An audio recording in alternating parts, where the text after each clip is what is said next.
Welcome to Horror Across Borders, where real locations meet unreal horror. In this series, we explore the haunted corners, urban legends, and forgotten spirits hidden in plain sight around the world. Tonight, we start with a place where the neon never sleeps, Shibuya, Japan. But beyond the crowds and crossing lies something older, quieter, and much more dangerous. I used to think I knew Shibuya. The streets, the neon, the noise, it all felt like home. Until one night, everything changed. If you're listening to this, take it as a warning. Don't ever walk through the alley behind Dogenzaka after midnight. I did, and I saw something I was never meant to see.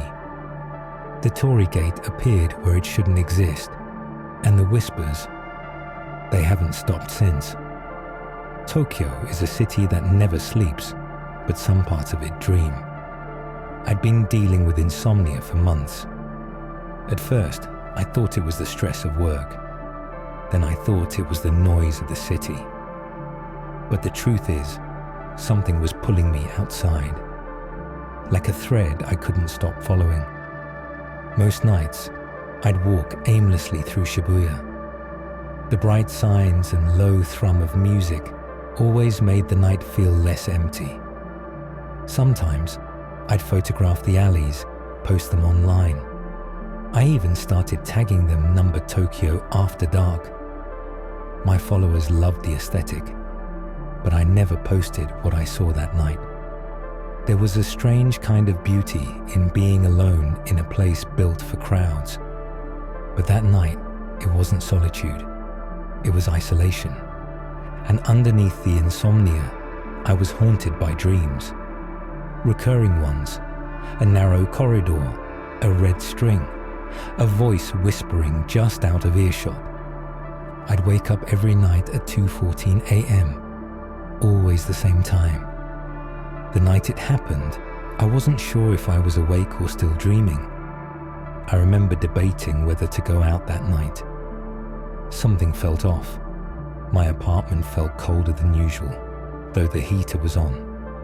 My cat kept staring at the front door as if someone was standing on the other side.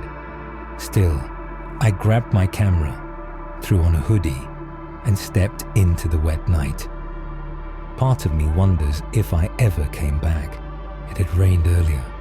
The streets glistened like obsidian mirrors. I was heading home from a ramen shop when I noticed an alley between two shuttered buildings, a shortcut I'd never seen before. I checked my GPS. It wasn't on the map. Curious, I stepped in. At first, it was just quiet, peaceful even. But after 20 paces, the sound of traffic vanished completely. No cars, no footsteps, just my own breathing. The deeper I went, the more off things felt. The walls were lined with graffiti I couldn't read. The kanji looked wrong, almost twisted. One of them pulled slightly when I stared at it too long. A poster on the wall advertised a missing person. Then I saw the same poster again. And again, identical, down to the torn corner.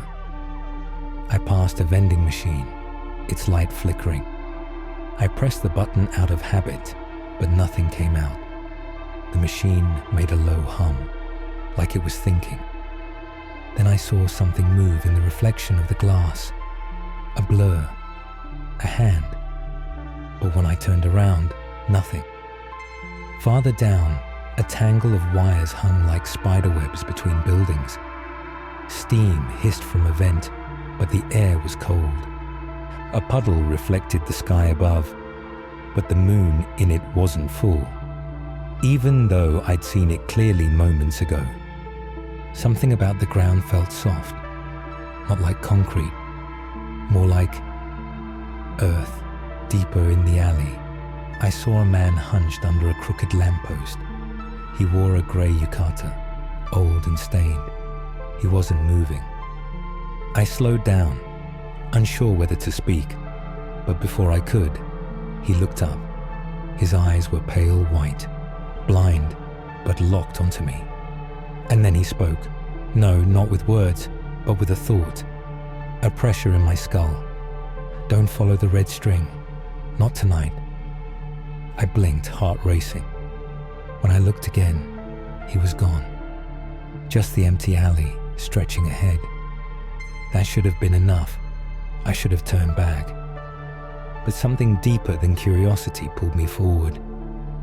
Like I was already part of the story. The buildings around me seemed taller now. Too tall, like they were watching. The alley twisted and narrowed until I emerged into a courtyard I'd never seen before. Hidden between buildings that shouldn't have had any space between them. It was dead silent. In the center stood a Torii gate, rotting and dark. Black mold crept across its beams. Faded talismans flapped in wind that didn't exist. There were no shrines, no lanterns, just the gate. I took a step forward and froze. A red string was tied to one side of the gate. The other end wrapped tightly around my wrist. I hadn't noticed it until now. I pulled at it, panicked. It burned cold. That's when the whispers began. Then, to my right, I noticed a second figure. A child, maybe 6 or 7, standing barefoot on the stone, holding a stuffed rabbit. She looked up at me, head tilting slowly. Then she said, in a voice like wind through reeds, "Did you come to find her too?" I blinked, and she vanished. The walls of the courtyard shimmered. They felt less like concrete and more like memory. At first, they were faint, like voices in another room. Then I saw the figures. They emerged from the shadows near the gate, one by one. Veiled faces, translucent bodies. Each moved like they were underwater. One of them, a woman in white with long black hair, stepped forward. Blood stained her sleeves. Her feet hovered just above the ground. She stared through me. When she opened her mouth, I heard her inside my skull. "You shouldn't have come. You saw the gate. Now it sees you." I tried to run, but every turn led me back to the gate. The red string tightened. Then the others surrounded me. One whispered in an ancient dialect. Another wept openly. One sang a lullaby out of tune. The woman leaned in close. Her mouth didn't move, but her voice pressed against my thoughts. My name was Hana. We were all taken, betrayed, forgotten. Will you remember us? I opened my mouth to answer, but my voice failed me. They formed a circle. The gate loomed behind them. One of the spirits began scratching symbols onto the stone with broken nails. I recognized one from the alley. A warning. Maybe a trap. Then she touched my forehead. I was somewhere else. A samurai knelt beneath the gate, tears mixing with blood. His final breath fogged in the winter air. A young woman, sobbing, buried a small box beneath a stone. Her voice cracked with grief as she whispered a name. A man in modern clothes, clutching a briefcase, stared at the gate as if hypnotized, and stepped through, never looking back. A subway car screeched to a halt in a dark tunnel. No passengers, no driver. The doors opened, and only shadows stepped out. In another vision, the gate stood in the middle of a battlefield. Fire rained from the sky. Soldiers ran. None of them saw the gate. A child clutched a red string, crying for her mother, and vanished into the arch. The gate had taken many, and it remembered all of them. I begged, "Please, let me go." The whispers grew louder, overlapping. They weren't angry, they were lonely. "Join us. Help us. See us."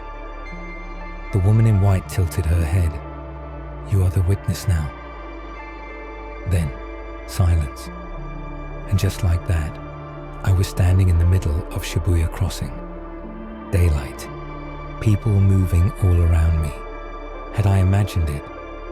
But the red string was still tied around my wrist, and it wouldn't come off. In the weeks that followed, I tried to forget, but I kept dreaming of the gate, of voices calling me by name.